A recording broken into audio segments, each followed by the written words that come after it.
Hello friends, welcome back. M K knowledge group में आप सभी का स्वागत है। आज इस वीडियो में हम बात करेंगे जनरल नॉलेज ऑफ स्टेट यानी छत्तीसगढ़ के सामान्य ज्ञान के बारे में हम बात करने वाले हैं, जो हर एग्जाम में एक महत्वपूर्ण पार्ट होता है। छत्तीसगढ़ के व्यापम द्वारा जो एग्जाम लिए जाते हैं उसमें 15 से 20 क्वेश्चन देखने को मिलता है। आगामी जो भी एग्जाम होने वाले हैं, जैसे कि सम परीक्षक का एग्जाम होने वाला है, एसएफ का एग्जाम होने वाला है, उसमें भी छत्तीसगढ़ के सामान्य क्वेश्चन 15 से 20 क्वेश्चन आपको देखने को मिलता है। यदि सीजीपीएससी की बात करें तो 50 क्वेश्चन आपको देखने को मिलता है। यदि आप इन सभी एग्जाम का तैयारी कर रहे हैं तो हमारे इस चैनल को आप देख सकते हैं। सीजी व्यापम और सीजीपीएससी में जो क्वेश्चन प्रीवियस टेस्ट में पूछे गए हैं उन सभी क्वेश्चनों को इसमें हम देखने वाले हैं, तो वीडियो को आप अंत तक बने रहिएगा। यदि नए हैं तो प्लीज़ लाइक शेयर सब्सक्राइब कीजिएगा, ताकि हमारा इसी प्रकार से मनोबल बना रहे और आप सभी के लिए नए नए इसी प्रकार की वीडियो हम बनाते रहें। इस टेस्ट के माध्यम से आप अपने आप को जांच सकते हैं और यह जान सकते हैं कि किस टॉपिक पर हम वीक हैं और किस टॉपिक पर हमारा पकड़ अच्छी है। इस वीडियो के माध्यम से आप जान पाएंगे। हमारे इसी प्रकार से टेस्ट अभ्यास प्रश्न चल रहे हैं, जिनमें हिंदी का, कंप्यूटर का और इसी प्रकार के छत्तीसगढ़ सामान्य ज्ञान के और करंट अफेयर से संबंधित भी प्ले लिस्ट में जाकर आप देख सकते हैं। चलिए हम बात करते हैं। आज का प्रश्न जो है, निम्नलिखित शासकों को उनके वंश से सुमिलित कीजिए और नीचे दिए गए कूट से सही विकल्प का चयन कीजिए। इस प्रकार से आपको छत्तीसगढ़ के प्राचीन इतिहास से यह क्वेश्चन लिया गया है, जिनमें इस प्रकार से नाम दिया गया है और इधर आपको दाहिनी साइड में वंश दिए गए हैं। तो इसका राइट आंसर आपको बताना है कि किस वंश से संबंधित है। प्रसन्नमात्र, इंद्रबल, बाहर, साय और भीमसेन। इसका राइट आंसर बताना है, तो इसका राइट आंसर मैं बता रहा हूँ। इसका राइट आंसर हो जाएगा ए नंबर, यानी कि प्रसन्नमात्र जो है वह सर्वपुरीय वंश का शासक था। प्रसन्नमात्र कहाँ का शासक था? तो सर्वपुरीय वंश का शासक था। नेक्स्ट है इंद्रबल। इंद्रबल कहाँ का शासक था या किस वंश का था? तो इसका राइट आंसर हो जाएगा पांडु वंश से संबंधित है इंद्रबल। बाहर साय, बाहर साय जो है वह कलचुरी शासक के संबंधित रहा है। बाहर साय कलचुरी शासक से संबंधित। तो और भीमसेन जो द्वितीय थे वे राजऋषि तुल्य, यानी छत्तीसगढ़ के सबसे प्राचीन अगर हम बात करें स्थानीय स्वशासन की, तो राजऋषि तुल्य जी का था और उन्हीं से संबंधित थे भीमसेन द्वितीय। तो इस प्रकार से आंसर, इसका राइट आंसर हो गया। चलिए नेक्स्ट हम बात करते हैं कि इस राज्य में मराठा शासनकाल में मोकासा ग्राम का अर्थ क्या होता है। इसका राइट आंसर बताना है कि इस राज्य में मराठा शासनकाल में मोकासा ग्राम का अर्थ होता है, यानी कि दान दिया गया ग्राम। याद रखेंगे, मोकासा ग्राम। ठीक है, इस राज्य में मराठा शासनकाल में मोकासा ग्राम का अर्थ है आपका दान दिया हुआ ग्राम। ठीक है, गांव या ग्राम आप एक कह सकते हैं। चलिए नेक्स्ट हम बात करते हैं। बस्तर की रानी जुगराज कुंवर ने अपने राजा के विरुद्ध कब विद्रोह किया था। इसका राइट आंसर बताना है आपको। यह बस्तर से संबंधित एक रानी थी और जुगराज कुंवर ने अपने राजा के विरुद्ध कब विद्रोह किया था, ये डेट पूछा गया है। इसका राइट आंसर आपको बताना है। इसका राइट आंसर हो जाएगा बी नंबर, 1878 से 1882 तक। आप जो भी जहाँ से भी आप पढ़ रहे होंगे, इस टेस्ट के माध्यम से आप जान सकते हैं कि किस प्रकार से आपका तैयारी चल रहा है। छत्तीसगढ़ के सामान्य ज्ञान से महत्वपूर्ण क्वेश्चनों को इसमें लिया गया है, जो संभावित क्वेश्चन भी है इसमें सम्मिलित किया गया है। और प्रीवियस टेस्ट में सीजी व्यापम और व्यापम में जो क्वेश्चन पूछे गए हैं और सीजीपीएससी में जो क्वेश्चन पूछे जाते रहे, उन सभी क्वेश्चनों का इसमें समावेश किया गया है। तो प्लीज़ आप लाइक शेयर सब्सक्राइब करेंगे। चलिए नेक्स्ट हमारा क्वेश्चन है, इस राज्य में 1922-23 में स्वराज्य पार्टी के जो संस्थापकों में कौन नेता नहीं थे, आपको बताना है। तो इसका राइट आंसर क्या हो सकता है कि इस राज्य में 1922 और 23 में स्वराज्य पार्टी के संस्थापकों में कौन नेता नहीं थे। तो इसका राइट आंसर हो जाएगा बी नंबर, यानी कि पंडित सुंदरलाल शर्मा। पंडित सुंदरलाल शर्मा जो थे वे स्वराज्य पार्टी से संबंधित नहीं थे। और स्वराज्य पार्टी की कभी कभी डेट भी पूछ लिया जाता है। स्वराज्य पार्टी की स्थापना छत्तीसगढ़ में 1922-23 में हुआ था, जिनमें पंडित सुंदरलाल शर्मा सम्मिलित नहीं थे संस्थापकों में, जबकि पंडित रविशंकर शुक्ल, ई राघवेंद्र राव और बैरिस्टर छेदीलाल एक संस्थापकों में सम्मिलित थे। नेक्स्ट है क्वेश्चन है, कोटरी नदी का उद्गम स्थल बताना है। 4 ऑप्शन आपके पास दिया गया है इस प्रकार से। राजहारा की पहाड़ी, बैलाडीला की पहाड़ी, रावघाट की पहाड़ी और केसकाल की पहाड़ी। बहुत ही आसान क्वेश्चन है, इस प्रकार का रिपीटेड क्वेश्चन है। इसका राइट आंसर हो जाएगा कोटरी नदी बैलाडीला की पहाड़ी से निकलती है। इसका राइट आंसर क्या होगा? बैलाडीला की पहाड़ी। चलिए नेक्स्ट क्वेश्चन है, खुरसेल झरना किस जिले में स्थित है। कई बार यह क्वेश्चन पूछा गया है। तो खुरसेल झरना को आपको बताना है किस जिले में स्थित है।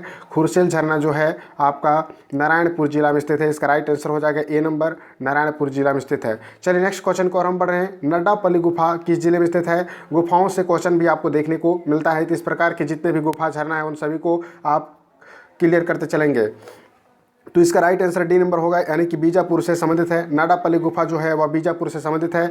नेक्स्ट क्वेश्चन है 2011 की जनगणना के अनुसार सबसे कम साक्षरता दर वाला जिला कौन सा है। तो 2011 की जनगणना के अनुसार इस प्रकार से जनगणना से क्वेश्चन आपको देखने को मिलता है, या तो शिक्षा से संबंधित हो या किसी भी प्रकार के जनगणना से संबंधित हो, तो एक क्वेश्चन आप वहाँ से भी पकड़ सकते हैं यदि आप अच्छे से कवर करते हैं। तो 2011 की जनगणना के अनुसार सबसे कम साक्षरता दर वाला जिला है बीजापुर। इसका राइट आंसर क्या होगा, बीजापुर। इस राज्य में किस जनजाति का लोक नाट्य खम्ब स्वाम है। बहुत ही आसान क्वेश्चन है और कई बार यह रिपीटेड किया गया है। इस राज्य के किस जनजाति का लोक नाट्य खम्ब स्वांग है। तो इसका राइट आंसर हो जाएगा सी नंबर, कोरकू जनजाति, जो कि CGPSC 2020 में इस क्वेश्चन को पूछा गया था कि खम्ब स्वांग किससे संबंधित है। तो इसका राइट आंसर हो जाएगा कोरकू, ठीक है, कोरकू से संबंधित है। चलिए नेक्स्ट क्वेश्चन को हम बढ़ते हैं। कभू घी घना कभू मुट्ठी भर चना कभू उहू मना, इस लोकोक्ति का अर्थ क्या होगा। कभू घी घना कभू मुट्ठी भर चना कभू उहू मना, इस लोकोक्ति का अर्थ होता है, इसका राइट आंसर हो जाएगा सी नंबर, यानी कि सब समय एक समान नहीं होते हैं। इसका राइट आंसर हो जाएगा कि सब समय एक समान नहीं होते। कभी घी घना कभी मुट्ठी भर चना कभी मुँह भर मना, किस प्रकार से आप समझ सकते हैं। इसका राइट आंसर हो जाएगा कि सब समय एक समान नहीं होता है। चांद का मुंह टेढ़ा के लेखक कौन सा है। इस प्रकार से साहित्य से भी क्वेश्चन आपको देखने को मिलता है, ये भी क्वेश्चन कई बार रिपीटेड है। इसका राइट आंसर हो जाएगा डी नंबर, यानी कि गजानन माधव मुक्तिबोध। इसका राइट आंसर क्या होगा, गजानन माधव मुक्तिबोध। चांद का मुंह टेढ़ा इस लेखक के कवि है गजानन माधव मुक्तिबोध। चलिए नेक्स्ट क्वेश्चन है, इस राज्य का प्राचीन शिवरी नारायण मंदिर किन नदियों पर स्थित है। इसका संगम स्थित है। तो इस प्रकार के क्वेश्चन जो है, महानदी जोक है, महानदी पैरी है, महानदी जोक है, अरपा नदी है। तो इस प्रकार की अगर हम बात करें तो इस राज्य का जो प्राचीन शिव नारायण जो मंदिर है वो महानदी और जो है शिवनाथ नदी पर स्थित है। इसमें ऑप्शन नहीं होने के कारण यह व्यापम द्वारा विलोपित है, ठीक है। चलिए नेक्स्ट क्वेश्चन को और हम बढ़ रहे हैं। उरांव जनजाति के युवा गिरोह को क्या कहते हैं। इसका राइट आंसर बताना है। तो उरांव जनजाति के युवा गिरोह को क्या कहते हैं, इस प्रकार के क्वेश्चन आपको देखने को मिलता है। इसका राइट आंसर बी नंबर होगा, धूमकुरिया। उरांव धूमकुरिया के लिए होता है, जबकि एक धांगर महतो इसमें होते हैं। इस प्रकार के सदस्य भी होते हैं, इनको भी आप डिटेल से पढ़ेंगे।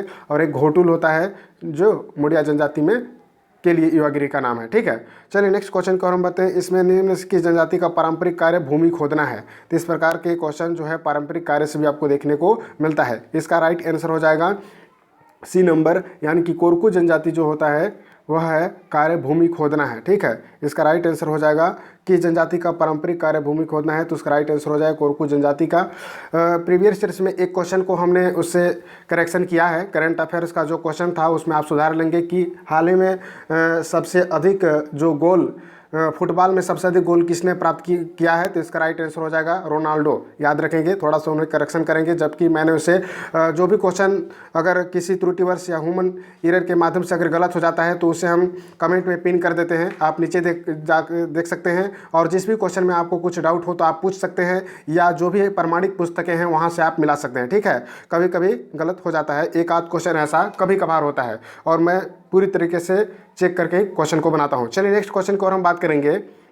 नई फसल आने पर नावाखानी किस जनजाति का पर्व त्यौहार माना जाता है। तो इसका राइट आंसर हो जाएगा, नई फसल आने पर जो नावाखानी का जो पर्व है वह किस जनजाति द्वारा मनाया जाता है। तो इसका राइट आंसर हो जाएगा डी नंबर, यानी कि गोंड जनजाति द्वारा मनाया जाता है, ठीक है। याद रखेंगे, नावाखानी पर्व जो है गोंड जनजाति द्वारा मनाया जाता है। नेक्स्ट है, ककसार नृत्य किस जनजाति का पारंपरिक नृत्य है। ककसार, ककसार से तो बहुत ही आसान क्वेश्चन है, कई बार एग्जाम में पूछा गया है। इसका राइट आंसर ये नंबर होगा, मुड़िया जनजाति द्वारा ककसार नृत्य किया जाता है। पारंपरिक नृत्य भी उनके द्वारा किया जाता है, ठीक है। वर्ष 2017-18 में स्थिर कीमतों पर किस क्षेत्र का योगदान इस राज्य के सकल घरेलू उत्पाद में सबसे अधिक है। तो इसका राइट आंसर क्या होगा, 17 के बी नंबर राइट होगा, यानी कि उद्योग क्षेत्र में। इसका राइट आंसर क्या होगा, उद्योग क्षेत्र में। 2017-18 में स्थिर कीमतों पर किस क्षेत्र का योगदान जो इस राज्य के सकल घरेलू उत्पाद में सबसे अधिक है। तो इसका राइट आंसर हो जाएगा उद्योग क्षेत्रों में। नेक्स्ट है, इस राज्य के कितने जिलों को पूर्ण जैविक खेती जिला में के रूप में विकसित किए जाएंगे, ठीक है। इस राज्य के कितने जिलों को पूर्ण जैविक खेती जिला के रूप में विकसित किए जाएंगे। तो इसका राइट आंसर क्या होगा, इसका राइट आंसर बी होगा, यानी कि 5 जिलों को पूर्ण जैविक खेती जिला में विकसित किए जाने का निर्देश प्राप्त हुआ है। नेक्स्ट क्वेश्चन है, 2018-19 में कृषि ऋण माफी योजना के अंतर्गत इस राज्य में कितने लाभान्वित हुए हैं। तो इसका भी आप वर्ष 2018-19 में कृषि ऋण माफी योजना के अंतर्गत इस राज्य में कितने किसान लाभान्वित हुए थे। तो इसका राइट आंसर आपको बताना है। इसका राइट आंसर आपका हो जाएगा डी नंबर यानी कि उपरोक्त में से कोई नहीं। इस प्रकार के क्वेश्चन आपको व्यापक में पूछे जा सकते हैं। तो आप देखेंगे कि 2018-19 में दिया है, तो हो सकता है कि आगामी एग्जाम में 2019-20 के क्वेश्चन आपको देखे जा सकते हैं या 20-21 का क्वेश्चन दिया जा सकता है। ये 2019 का पेपर हम सॉल्व कर रहे हैं, तो इस प्रकार से आप याद रखेंगे। चलिए नेक्स्ट क्वेश्चन को हम बात करते हैं। इस राज्य में वनों के वैज्ञानिक प्रबंधन के अंतर्गत कितनी योजनाएं चलाई जा रही हैं और प्रगति में हैं। तो इस प्रकार के करंट अफेयर से क्वेश्चन आपको देखने को मिलता है। इस प्रकार का क्वेश्चन का राइट आंसर हो जाएगा सी नंबर, यानी कि इस राज्य में वनों के वैज्ञानिक प्रबंधन के अंतर्गत कितनी योजनाएं चलाई जा रही हैं और प्रगति में है। तो इसका राइट आंसर क्या होगा, सी नंबर, यानी कि 14 योजनाएं को प्रगति में है और वैज्ञानिक प्रबंधन द्वारा चलाया जा रहा है। नेक्स्ट क्वेश्चन है, वर्ष 2013-14 से 2017-18 की अवधि में इस राज्य के सकल घरेलू उत्पाद में किस वर्ष उद्योग की प्रतिशत वृद्धि दर ऋणात्मक थी। यह क्वेश्चन देखिए आपको CGPSC 2020 में भी पूछा गया था। इस प्रकार के कभी कभी रिपीटेड क्वेश्चन भी आपको पूछ लिए जाते हैं। इसका राइट आंसर बी नंबर होगा। 2014-15 में क्या था, रिपीटेड क्वेश्चन है। 2014-15 में क्वेश्चन पूछा गया था और CGPSC 2020 में भी क्वेश्चन पूछा गया था। आगामी हो सकता है 2021 में पूछा गया था, 2022 में पूछे जाने की संभावना। इस प्रकार के प्रश्न आप थोड़ा सा देखेंगे। जिस प्रकार से आर्थिक वृद्धि से दर ऋणात्मक रहा है तो 2014-15 था। तो आपको आर्थिक जो प्रकरण अभी चल रहे हैं जो 2021-20 का, उसका भी वीडियो हमने बनाया है करंट अफेयर्स में, आप प्लेलिस्ट में जाकर उसे भी देख सकते हैं। और इंडिया के करंट अफेयर्स भी हमने बनाया हुआ है, उसे भी आप प्लेलिस्ट में जाकर देख सकते हैं। चलिए नेक्स्ट हम बात करते हैं छत्तीसगढ़ के नए राज्य की स्थापना से छत्तीसगढ़ राज्य विद्युत मंडल की उत्पादन क्षमता में कितने प्रतिशत की वृद्धि हुई है।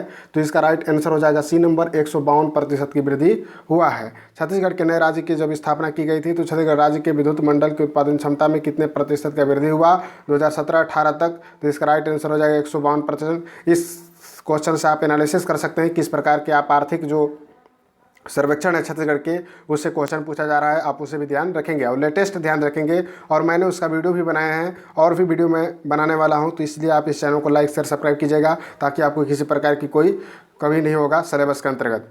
वर्तमान में इस राज्य में निर्माणाधीन सिंचाई परियोजनाओं के बारे में क्या सही है, इसका राइट आंसर बताना है।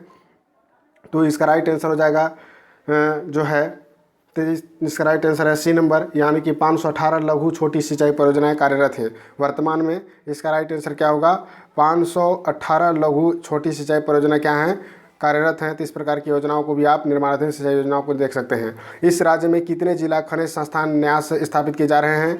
तो इसका राइट आंसर होगा डी नंबर, यानी कि 21 न्यास जो है स्थापित किए गए हैं वर्तमान समय तक, 2019 तक। वर्तमान समय में कुछ बढ़े हैं, उसे भी आप अपडेट करेंगे।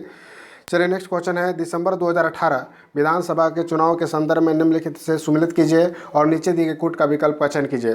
2021 में जो CGPSC का प्रारंभिक परीक्षा जो लिया गया था 14 फरवरी को, उसमें भी इस प्रकार के विधायकों और उनके निर्वाचन क्षेत्रों को पूछा गया था। और यह ट्रेंड रहा है कि कुछ विधायकों का नाम या मंत्री का नाम आपको दिया जाता है, उसके निर्वाचन क्षेत्र या कार्य प्रणाली के बारे में पूछ लिया जाता है। तो इस क्वेश्चन को भी आप अच्छे से पढ़ेंगे और ध्यान से देखेंगे कि किस प्रकार से क्वेश्चन की पैटर्न बन रहा है।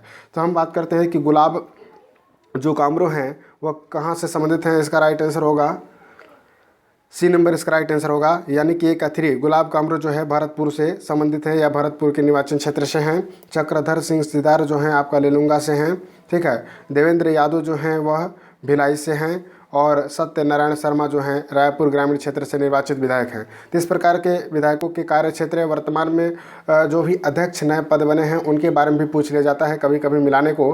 तो आप इस प्रकार के सही जोड़ी को मिलान करने के लिए हमारे चैनल को कई वीडियो बने हुए हैं करंट अफेयर्स पर और निरंतर बन रहे हैं। डेली हम करंट अफेयर्स के वीडियो अपलोड कर रहे हैं आप सभी के लिए और इसी प्रकार के छत्तीसगढ़ के भी डेली क्वेश्चन आपको अपडेटेड मिलेगा और इस प्रकार के टेस्ट से आप अपनी तैयारी को एक मजबूत आधार दे सकते हैं। नेक्स्ट क्वेश्चन देखिए, मंत्रिमंडल के संदर्भ में है। दिसंबर 2018 में गठित भूपेश बघेल मंत्रिपरिषद के संदर्भ में निम्नलिखित को सुमेलित कीजिए और नीचे दिए गए कूट में सही विकल्प का चयन कीजिए। मंत्री का नाम है ताम्रध्वज साहू, रविंद्र चौबे, प्रेम साय सिंह और जय सिंह अग्रवाल। इसको कोड के माध्यम से आपको बताना है कौन सा विभाग उनके द्वारा संचालित किया जा रहा है। तो इसका राइट आंसर जो है व्यापम द्वारा विलोपित है, क्योंकि इसमें 2 क्वेश्चनों का आंसर अच्छे से नहीं दिया गया है, इसलिए व्यापम द्वारा इसे विलोपित है। आप मंत्रियों को और उसके कार्य विभाग को अपने जाकर बुक से रीड करेंगे। चलिए नेक्स्ट क्वेश्चन है 27 का है। नवंबर 2018 में राजीव रंजन प्रसाद को उनकी पुस्तक बस्तरनामा के लिए कौन सा पुरस्कार दिया गया है। इसका राइट आंसर बताना है। तो इस प्रकार के कोई भी पुरस्कार महत्वपूर्ण दिया जाता है, उसके पुस्तक के बारे में जो भी महत्वपूर्ण साहित्य होते हैं उनके बारे में क्वेश्चन पूछा जाता है। तो इसका राइट आंसर होगा डी नंबर, यानी कि राहुल संस्कृत ज्ञान पर्यटन पुरस्कार। तो इस प्रकार से वर्तमान में जो भी पुरस्कार दिए गए हैं या साहित्यकार हैं या महत्वपूर्ण साहित्यकार का कहीं निधन हो गया है, उन सभी से संबंधित करंट अफेयर्स के वीडियो आपको हमारे प्लेलिस्ट में मिलेगा, आप वहाँ से आप अच्छे से देख सकते हैं। इस प्रकार के क्वेश्चन आपको नेक्स्ट एग्जाम में भी देखने को मिलेगा। नेक्स्ट है, इस राज्य सरकार द्वारा जनपद पंचायत का विघटन कर दिया जाता है तो क्या होगा। इस प्रकार से यह जनपद पंचायत का क्वेश्चन है जो छत्तीसगढ़ के पंचायती राज से संबंधित क्वेश्चन के अंतर्गत लेते हैं। इसका राइट आंसर हो जाएगा ए नंबर, यानी कि केवल ऑप्शन ए इसमें सही होगा। यानी कि यदि राज्य सरकार द्वारा जनपद पंचायत का विघटन कर दिया जाता है तो क्या होगा, जनपद पंचायत के कार्यों का संपादन करने के लिए राज्य सरकार एक समिति नियुक्त करेगा। केवल ए ऑप्शन राइट है, बाकी सभी क्या हैं, गलत हैं। चलिए नेक्स्ट क्वेश्चन की ओर हम बढ़ रहे हैं।